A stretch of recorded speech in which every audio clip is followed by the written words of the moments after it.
So if you were going to move to a second paddock, what would you do? Would you make some changes? Higher stock density, or less acreage. And you could do that two ways, right? You could either add livestock or you could shrink the paddock size. Because ideally, you'd like to see a nice trample. If I don't get a nice flat trample, the next paddock's going to be smaller. It was too big. Okay, so you start adjusting those type things. I have a couple questions for you. Go ahead and dig me out a plant, would you? I'm digging out a weed for you. Yeah, and give me something fibrous too. Right there. Yeah, perfect. Okay, so let me ask you this question. How do you get carbon in your soil in Nebraska? Broke off the wall. Say again? Photosynthesis. Photosynthesis, yeah. I broke off the wall. And how much carbon, how much CO2 is in the atmosphere? Anybody? Not near enough. How much is in the atmosphere? 410 parts per million. I think that's pretty darn close. I took a reading earlier this morning. Underneath the canopy it was 423 underneath the canopy. And right now it's reading 409. So you're way off, Doc. So 409. So how does that CO2, how does that carbon get in our soil? Through the photosynthesis and then into the roots and the leakage of the roots. Yeah, it's going to come into the stomata, isn't it? And then the plant is 42% carbon, so it builds itself above and below, and then gives off the exudates, exactly, the sugars into the soil, and we start to have that process. Now, under that canopy was a little higher. Why? Respiration. Yeah, there's respiration going on, obviously, because that CO2 coming out of the soil is going to come from the respiration of the biology, and it's also going to come from the decaying of every plant part that had carbon in it, okay, over time. So we have that scenario start. But a plant has to harvest it through a stomata. In order for that to work, we have to have a stomata open during the daylight. We got the bigger leaves we have, the more of that you're going to harvest. So we have a big solar collector as well, and then the plant's going to give it off as carbon exudates. Now, if we had come in here earlier, that's another thing we'd like to do if we had livestock, right? We'd like to be in here earlier when it'd be a little more vegetative. And we would come in and top it. And so when you top it, what's going to happen to the root mass of these plants? Die off. Yeah, some of that's going to die off a bit, and we're going to give some carbon, because there's carbon in the root mass as well. We're going to give that off. And so we're going to move it, the plant's going to regrow, root's going to regrow, and we end up harvesting more carbon than if we wouldn't have grazed it. Okay, and that's one of the big reasons why livestock are such a great tool, because we have that situation occurring. Now, on a typical plant, a third of the carbon is going to be in the residue, a third is in the root mass, a third is in the grain. Now, the grain normally gets wheels under it, right? It's going to go for ethanol, or it's going to go for people food, or it's going to go for livestock food, but normally it gets wheels under it. The third that's above ground, if we can get a trample like this, we got a chance at extracting some of that. Why is the trample more helpful than when it's standing up? Soil contact. Soil contact, because now it's touching the biology, isn't it? So it gives us a better swing at the ball. Normally what you're going to get is roughly 30% of the root mass. If you're not going to till it, which you're from Nebraska, so there's all no-tillers, right? That's my understanding. They told me that when I came. So the third of the carbon that's in the root mass, you're going to capture about 30% of that if you're no-tilling. You're going to capture about 15% of the above ground. But if you're going to graze, that's a game changer. Now you got a whole nother tool that you're applying, okay? And the third that's in the grain, we think we're probably going to lose that, right? So we talked a little bit about fibrous. A fibrous root mass is what's going to build the soil aggregates, because when it gives off those exudates into the soil, the biology is going to build the soil aggregates on the root mass, the fibrous root mass. Typically a taproot builds very little for soil aggregates.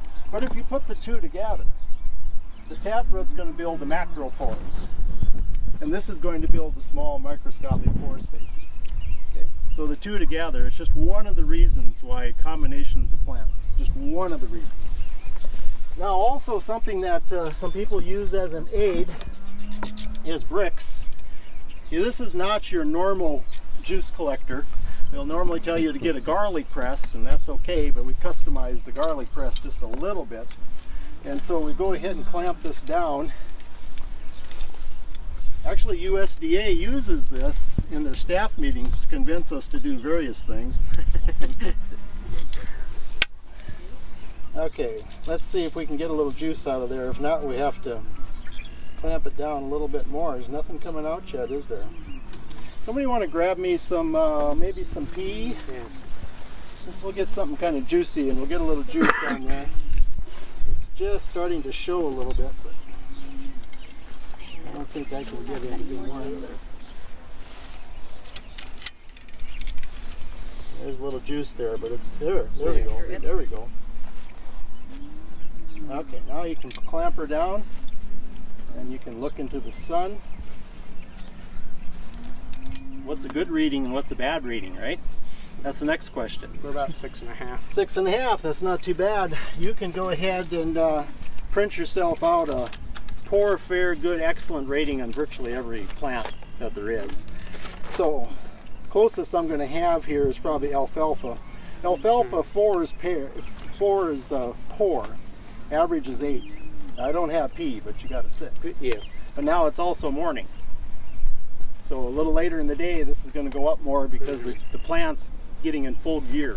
Okay. Plant maturity, it's blooming also right now, so it's peak sugar versus something that's just sprouting. Difference. It's not producing as much photosynthesis, so there'll be a big difference there. So definition here too of the bricks, higher the bricks, higher the sugar content, mineral content, protein content, and greater overall nutrient density. That's the process. Okay.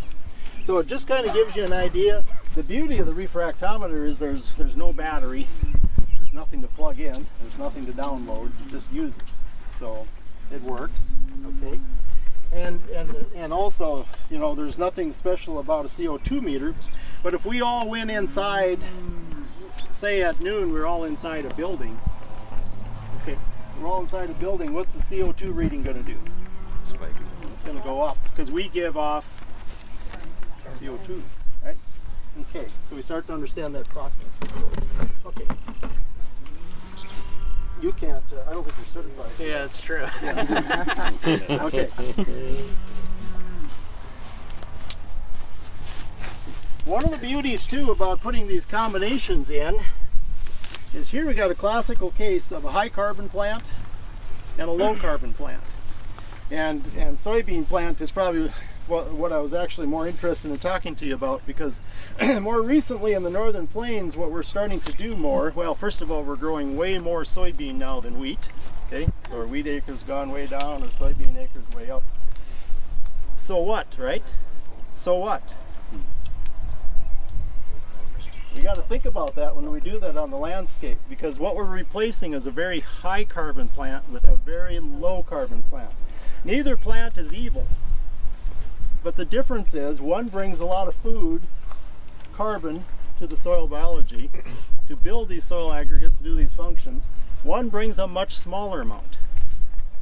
So when we have soybean grown repetitively, we get collapsed soils. This is not uncommon. We see this occur.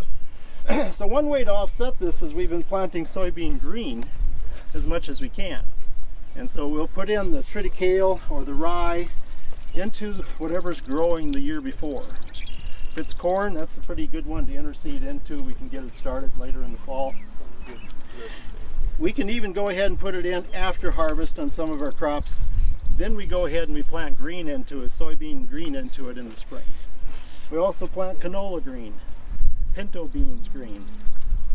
That gives us a whole nother start, because our northern plains is a little different than your environment here. Our season is shorter and our days are longer. So we have more sunlight during the summer in a day, but our season is shorter. So when it happens, it's real quick. That doesn't give us a long fall to put a cover crop in, so we got to be real timely about that aspect of it. But what a game changer, because now we can go ahead and add additional carbon to the soybean crop. And it's fibrous, so it's going to build soil aggregates.